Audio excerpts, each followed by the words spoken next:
বন্ধুরা, তোমরা যারা এসব একঘেয়েমি গল্প শুনতে শুনতে ক্লান্ত হয়েছ, তাদের জন্য নিয়ে এসেছি একদম খোলামেলা অডিও গল্প। এসব অডিও গল্পের ওয়েবসাইটের লিংক কমেন্ট দেয়া আছে, আর কিভাবে সাইট থেকে গল্প শুনবে সেটার টিউটোরিয়াল দেয়া হলো। সাইটে ঢোকার পরে এরকম বিজ্ঞাপন আসলে এখান থেকে কেটে দিবেন। যে গল্প শুনতে চান সেটাই ক্লিক করার পর যদি অন্য জায়গায় নিয়ে যায়, তাহলে ব্যাক বাটন চাপ দিতে হবে। তারপর আবার গল্পের উপর ক্লিক করতে হবে। তারপর এই জায়গা থেকে প্লে বাটনে ক্লিক করতে হবে। প্লে বাটনে ক্লিক করার পর যদি আবার বিজ্ঞাপন আসে, তাহলে বিজ্ঞাপন এখান থেকে কেটে দিতে হবে। আমার শ্বশুরমশাইয়ের একটা পুরনো বাড়ি ছিল, যেখানে কয়েকজন পুরনো ভাড়াটে বহুদিন ধরে থাকতেন। নামমাত্র ভাড়ায় থাকলেও শ্বশুরমশাই কখনো তাড়া দেননি কাউকে। তিনি আর শাশুড়ি মা চলে যাওয়ার পর একমাত্র মেয়ে হিসাবে আমার স্ত্রী সেই বাড়ির মালিকানা পায়। স্বাভাবিকভাবেই বাড়ির খেয়াল রাখা আর মাসে মাসে ভাড়া তোলা এই দায়িত্ব এসে পড়ে আমার ওপর। আমি ২-৩ মাস পর পর গিয়ে ভাড়াটেদের সঙ্গে দেখা করতাম, গল্পগুজব করতাম আর ভাড়া নিয়ে ফিরতাম। এই কয়েকবার যাওয়া আসার মধ্যে বেশিরভাগ ভাড়াটের সঙ্গেই একরকম আত্মীয়তা হয়ে যায়। তবে ৩ জন ভাড়াটে সদস্য ছিল যাদের আলাদা একটা আন্তরিক টান অনুভব করতাম: বিপাশা বৌদি, অরুণিমা বৌদি আর রমা কাকিমার মেয়ে সঞ্চিতা। এরা সবাই বয়সে অপেক্ষাকৃত তরুণ। বিশেষ করে সঞ্চিতা মাত্র ২৪ বছর বয়স, কিন্তু স্বভাব চরিত্রে বেশ পরিণত। সঞ্চিতা দারুণ চা বানায়। ওর হাতের চা না খেয়ে আমি কখনো ফিরি না। এক দিন ও যখন চায়ের কাপটা আমার হাতে দেয়, ওর হালকা হাসি আর চুপচাপ চোখের দিকে তাকিয়ে থাকা কোনো কারণে মনটা একটু অন্যরকম হয়ে ওঠে। কিছু বলি না, শুধু এক চুমুকে চা খেয়ে নিই। বিপাশা বৌদি একটু আধুনিক ধাঁচের। বাড়ির ভেতর সবসময় একটা ঢিলেঢালা নাইটি পরে ঘুরে বেড়ান, যেন কারো তোয়াক্কা করেন না। আমি যখন ওনার ঘরে ঢুকি, উনি পাশে বসে ভাড়া গুনে হাতে তুলে দেন। আলগা হাসি দিয়ে বলেন, আজ একটু দেরি হয়ে গেল গো, কিছু মনে করো না। আমি কিছু বলি না, কিন্তু তার উপস্থিতি বেশ নজরকাড়া। অরুণিমা বৌদি একটু গম্ভীর ধরনের, তবে মনটা নরম। ওনার স্বামী বাইরের শহরে কাজ করেন, মাসে একবার মাত্র বাড়ি আসেন। যখন আমি ভাড়া তুলতে যাই, বৌদি সাধারণত শাড়ি পরে থাকেন, কিন্তু অনেক সময় দেখা যায় আঁচলটা গুছিয়ে রাখতে পারেন না ঠিকঠাক। আমি চুপচাপ মাথা নিচু করে থাকি, কিন্তু উনি হয়তো টের পান আমি একটু অস্বস্তিতে পড়ে যাই। উনি তখন মুচকি হেসে বলেন, চা খাবে ১ কাপ? আজকে কেউ বাড়ি নেই, আমি একা। একদিনের কথা, আমি গিয়েছি ভাড়া তুলতে। বৌদি একা ছিলেন। বললেন, আজ টাকাটা দেওয়া হচ্ছে না, পরে একদিন এসো। আমি বললাম, ঠিক আছে, পরের বার এসে নিয়ে নেব। কথা বলতে বলতেই হালকা গল্পে আমরা ঝুঁকে পড়ি। জানালা দিয়ে রোদ আসছে, ঘরটা একটু শান্ত, আর ওনার গলার স্বরে একটা আলাদা কোমলতা কাজ করছিল। আমি আর বাড়িয়ে কিছু বলিনি, শুধু চা খেয়ে উঠে এসেছি। একটু সময় পরেই অরুণিমার শাড়ির আঁচলটা ধীরে ধীরে একপাশে সরে গেল, আর ব্লাউজের সামনের কাপড়টা একটু হেলে পড়ে খানিকটা আলগা লাগল। আমি না চাইতেও তাকিয়ে পড়েছিলাম, চোখ ফিরিয়ে নিতে পারছিলাম না। অরুণিমা সেটা ঠিকই বুঝে নিল। মুখে হালকা এক দুষ্টু হাসি এনে বলল, সমর, বাড়ি ভাড়া দিতে পারো বা না পারো, আমি তোমায় খালি মুখে ফিরাবো না। বন্ধুরা, ইউটিউবের গল্পগুলো শুনে মজা না পেলে আমার ওয়েবসাইটে দেয়া গল্পগুলো শুনতে পারো। সেখানে প্রতিদিন খোলামেলা গল্প আপলোড করা হয়। কমেন্টে ওয়েবসাইটের লিংক দেয়া আছে। আর একটা কথা, তুমি যখন আমার বয়সী, তখন বৌদি না বলে শুধু অরুণিমা ডাকলে যেন বেশি ভালো লাগে। আমি একটু থেমে হেসে বললাম, মানে? সে ঠোঁটের কোণে হাসি রেখে বলল, যেটা ভাবছ সেটাই বলেছি, ভয় পেও না, আমি রাগ করব না। তার কথায় আমি থতমত খেয়ে গেলাম। বুকের ভেতরটা ধুক ধুক করে উঠল। আচমকা ওর আঁচলটা একেবারে নিচে পড়ে গেল, কিন্তু আশ্চর্যভাবে অরুণিমা সেটা তোলার কোনো চেষ্টাই করল না। আমি অপ্রস্তুত হয়ে চোখ নামিয়ে ফেলতে চাইলেও পারলাম না। কিছুক্ষণ চুপ করে থেকে ও বলল, তুমি চাইলে এটা তুলে দিতে পারো, এতে তো কোনো ক্ষতি নেই, বরং সাহায্যই হবে। আমি দ্বিধায় পড়ে গেলাম। মনে হচ্ছিল কিছু একটা বলার দরকার ছিল, কিন্তু গলা দিয়ে কিছু বেরোচ্ছিল না। আমি দাঁড়িয়েছিলাম, আর অরুণিমা আমার চোখের দিকে তাকিয়ে বলল, এইভাবে দাঁড়িয়ে থাকলে তো হবে না, ভয় পাচ্ছ নাকি? আমি কিন্তু ঠিক তোমার মতোই একজন মানুষ, একটু মনের কথা শেয়ার করতে চাইছি মাত্র। আমি মাথা নাড়লাম না। ভয় পাইনি ঠিক, কিন্তু কিছুটা অস্থির লাগছিল। ওর পাশে গিয়ে বসলাম। অরুণিমা তখন একটু ধীরে বলল, তুমি জানো, আমার স্বামী অনেক দূরে চাকরি করে। মাসে একবার আসে, তাও 2-1 দিনের বেশি থাকে না। বাকি সময়টা আমি একা, কোনো কথা বলার মানুষ নেই। নিজের শরীর মন দুটোই চুপ করে পড়ে থাকে, আর এই নীরবতা খুব কষ্টের। আমি মনোযোগ দিয়ে শুনছিলাম। ওর চোখে যেন একটা চাপা অভিমান ছিল। তুমি যদি আমার বন্ধু হয়ে থাকো, অরুণিমা বলল, তাহলে বুঝবে সব নারীর দরকার শুধু স্পর্শ না, দরকার কারো মনোযোগ, আদর, যত্ন। আমি তো তোমার কাছ থেকে কোনো বড় কিছু চাইছি না, শুধু চাই কেউ একটু আমাকে মানুষ হিসেবে দেখুক, অনুভব করুক। আমি কিছু বললাম না, শুধু মাথা নিচু করে ওর পাশে বসে রইলাম। চারপাশে নীরবতা। জানালার বাইরে তখনও বাতাস বইছে। অরুণিমার কণ্ঠে হালকা কাঁপুনি, কিন্তু চোখে ছিল একরাশ আন্তরিকতা। আমরা দুজনেই কিছুক্ষণ চুপ করে বসে থাকলাম, কোনো কথা বললাম না, তবু যেন অনেক কিছু বলা হয়ে গেল।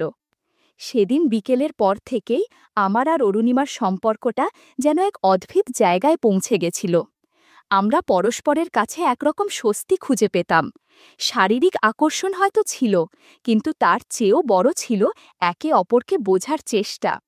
আমি প্রায়ই সন্ধ্যার পর ওর ঘরে গিয়ে বসতাম, একটা চা, একটু গল্প, আর মাঝে মাঝে নীরবতা। একদিন সন্ধ্যায় হঠাৎ অরুণিমা ফোন করে বলল, কি গো সমর, আমাকে একেবারে ভুলেই গেলে? এদিকে মনটা খুব অস্থির হয়ে আছে, একা একা ভালো লাগে না। ওর গলায় কেমন যেন টান ছিল। আমি দেরি না করে সেদিনই চলে গেলাম। ঘরে ঢুকে একটু চমকে উঠলাম। অরুণিমার পাশে বসেছিল তার বান্ধবী বিপাশা, যাকে আমি আগেও কয়েকবার দেখেছি। দুজনেই খুব স্বাভাবিকভাবে বসেছিল, কিন্তু তাদের চোখে মুখে একটা চাপা উত্তেজনা কাজ করছিল, যেটা আমি আগে কখনো দেখিনি। আমার দিকে তাকিয়ে অরুণিমা মুচকি হেসে বলল, আজ তো আমি একা নই, আমার একমাত্র সত্যিকারের বান্ধবীকেও আজ ভাগ করে নিতে চাই তোমার সাথে। মানে, ও আজ একটু ভালো সময় কাটাতে চায়। বিপাশাও একা থাকে, অনেক অভাব থাকে মনে। আমি একটু থমকে গেলাম, কিন্তু ওদের হাসি মুখ দেখে বুঝলাম কোনো জোর জবরদস্তি নয়, এ যেন একসাথে কিছু ভাগ করে নেওয়ার মতো। ঘরে বাতাসটা ভারী লাগছিল। আমি চুপচাপ গিয়ে বসতেই অরুণিমা আমার হাত ধরে বলল, ভাড়া তো আগেই মাফ করেছিলে, কিন্তু তুমি যে আমাকে কিছু দিয়েছিলে সেই দিন, সেটার কথা আজও মনে পড়ে। সেই ভালোবাসা, সেই যত্ন, ওটা পেলে ভাড়ার দরকারই পড়ে না। বিপাশা একটু লাজুক গলায় বলল, আমিও কিন্তু চাই কেউ আমাকে একটু সময় দিক, কিছু অনুভব করুক। আমি কাউকে খুব বেশি চাই না, শুধু চাই কেউ যেন আমায় গুরুত্ব দেয়, পাশে থাকে। আমি অবাক হয়ে গেলাম। দুটি নারীর মুখে এমন সরল কথা, কোনো শারীরিক ভাষা ছিল না, ছিল শুধু চাওয়ার অভিমান। তাদের পাশে বসে আমি অনুভব করলাম এ সম্পর্কটা কোনো খেলাধুলা নয়, এ একরকম চাপা না বলা অনুভব, যেটা বুকের ভেতর জমে থাকে। বন্ধুরা, ইউটিউবের গল্পগুলো শুনে মজা না পেলে আমার ওয়েবসাইটে দেয়া গল্পগুলো শুনতে পারো। সেখানে প্রতিদিন খোলামেলা গল্প আপলোড করা হয়। কমেন্টে ওয়েবসাইটের লিংক দেয়া আছে। আমি ওদের দিকে তাকিয়ে শুধু বললাম, আমি এখানে আছি, কথা দিতে পারি, তোমাদের কেউ একা থাকবে না। তারপরের সময়টা ছিল নিঃশব্দে ভরে যাওয়া। কেউ কোনো কিছু স্পষ্ট করে বলল না, কিছু প্রকাশ করেও যেন অনেক কিছু প্রকাশ হয়ে গেল। বন্ধ দরজার ভেতরে আমরা তিনজন বসেছিলাম, নিঃশব্দ, কিন্তু ভেতরে ভেতরে এক অদ্ভুত শান্তি আর গরম হাওয়া বইছিল। বিপাশা হেসে বলল, সমর, আজ একটু আমার কথা শোনো। আমি চাই তুমি প্রথমে আমার কাছ থেকে একটু সময় নাও। আমি ওরকম কিছু চাইছি যেটা শুধু আমাদের দুজনের মাঝে বোঝাপড়া। আমি ওর কথায় মুগ্ধ হয়ে বসে রইলাম। একটু সময় কাটিয়ে আমরা ধীরে ধীরে একে অপরের অনুভূতি বুঝে নিতে লাগলাম। আমাদের মাঝে একটা অদ্ভুত সঙ্গতি কাজ করছিল। অরুণিমাও পাশ থেকে একটু হাসি দিয়ে বলল, সমর, আজ আমরা তিনজন একটু কাছাকাছি হব, সবাই মনের কথা শেয়ার করব, যাতে কেউ একা না পড়ে। আমরা তিনজন মিলেমিশে অনেকক্ষণ কথা বললাম, মায়া করলাম, আর একে অপরের পাশে থাকার প্রতিশ্রুতি দিলাম। সব কথা না বলে শুধু চোখে চোখ রেখে বোঝার চেষ্টা করলাম। সেই সন্ধ্যায় বন্ধ ঘরের ভিতরে একটা শান্তি, একটা কোমলতা ছিল, যা কথায় প্রকাশ করা কঠিন। আমরা শুধু ছিলেন তিনজন একসাথে, মানসিক বন্ধন গড়ে উঠছিল। 10 মিনিট বিশ্রাম নেবার পর আমি আবার অরুণিমার পাশে গিয়ে বসলাম। ওর সঙ্গে সময় কাটানোর মধ্যে যেন একটা অদ্ভুত শান্তি আর আরাম খুঁজে পাচ্ছিলাম। ওর চোখে যে মায়া, সে মায়ায় আমি নিজেকে হারিয়ে ফেলতে চাইছিলাম। ওর হাসি, কথা আর ছোট ছোট স্পর্শ সবকিছু মিলিয়ে একটা গাঢ় সম্পর্কের সূত্র তৈরি হচ্ছিল। অরুণিমা বলল, সমর, আজ একটু সময় আমাকে দাও, কিছু কথা বলবো তোমার সঙ্গে, যা আমাদের আরও কাছাকাছি নিয়ে যাবে। আমি ওর কথা শুনে শুধু মাথা নাড়িয়ে সম্মতি জানালাম। আমার মনে হচ্ছিল ওর কথাগুলো এমন, যা শুনে জীবনটা আরও সুন্দর হয়ে উঠবে। আমরা দুজনে একসাথে বসে অনেকক্ষণ নীরব থেকেও অনেক কিছু বুঝতে পারছিলাম। ওর হাতে আমার হাত রেখে, চোখে চোখ রেখে আমাদের মধ্যে একটা বোঝাপড়া তৈরি হচ্ছিল, যা কথায় বলা সম্ভব না। সময় যেন থেমে গেল, শুধু আমরা দুজনেই ছিলাম। অরুণিমার গলার স্বর ছিল কোমল আর মন ছুঁয়ে যাওয়ার মতো। সে বলল, সমর, এই সময়গুলো খুব মূল্যবান। আমাদের জীবন যতই ব্যস্ত হোক, এসব মুহূর্তে আমরা একে অপরকে অনুভব করতে পারি, সেটা খুব দরকার। আমি এক প্রকার আত্মবিশ্বাসে ভরে উঠলাম।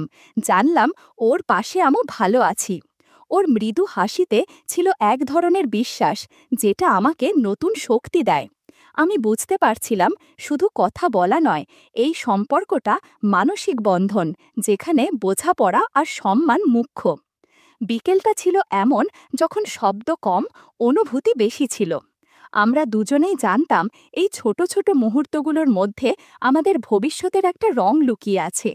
আমাদের জীবন হয়তো অনেক সমস্যায় ভরা, কিন্তু এই সম্পর্ক আমাদের শান্তি দিচ্ছে। সেই সন্ধ্যায় আমি অনুভব করেছিলাম, জীবনের সুখ আসলে বড় বড় কথা নয়, ছোট ছোট এই অনুভূতিগুলোই আসল সুখ। অরুণিমার পাশে বসে থাকা, ওর কথা শোনা, ওর হাসি দেখা, এই সবই আমার জীবনের সবচেয়ে বড় পাওয়া। আমি চুপচাপ বসেছিলাম, কিন্তু আমার মনে ছিল অনেক আশা আর স্বপ্ন, যা ওর সঙ্গে ভাগ করে নিতে চাই। আমরা দুজনেই বুঝেছিলাম, জীবনের এই খুশির মুহূর্তগুলো ধরে রাখা খুব জরুরি। সেই সন্ধ্যার আলো নরম, আর বাতাসে একটু ঠান্ডা ভাব ছিল। আমরা তিনজন, আমি, অরুণিমা আর বিপাশা একসঙ্গে বসেছিলাম, চুপচাপ সময় কাটাচ্ছিলাম।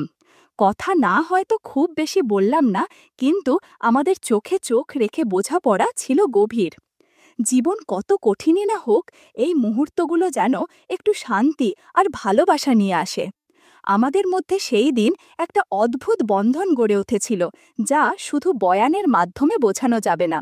সেটা ছিল বিশ্বাস, ছিল মায়া, আর ছিল একে অপরের প্রতি গভীর শ্রদ্ধা। জীবনের ঝড় কিংবা পরীক্ষায় আমরা হয়তো হারিয়ে যাব, কিন্তু এই সম্পর্ক আমাদের পথ দেখাবে, মন শক্ত রাখবে। জীবন যেমনই হোক, আমরা তিনজন একে অপরের পাশে থাকার প্রতিশ্রুতি দিলাম। বুঝলাম, সত্যিকারের সুখ কোনো বহুল আলোড়িত ঘটনা নয়, বরং ছোট ছোট ভালো মুহূর্তগুলোতে লুকিয়ে থাকে একটা হাসি, এক টুকরো সময়, আর এক একজনের জন্য খোলা মন। আমার মনে হলো এই গল্প শেষ নয়, বরং নতুন কোনো যাত্রার শুরু, যেখানে থাকবে ভালোবাসা, বিশ্বাস আর অম্লান বন্ধুত্বের বন্ধন।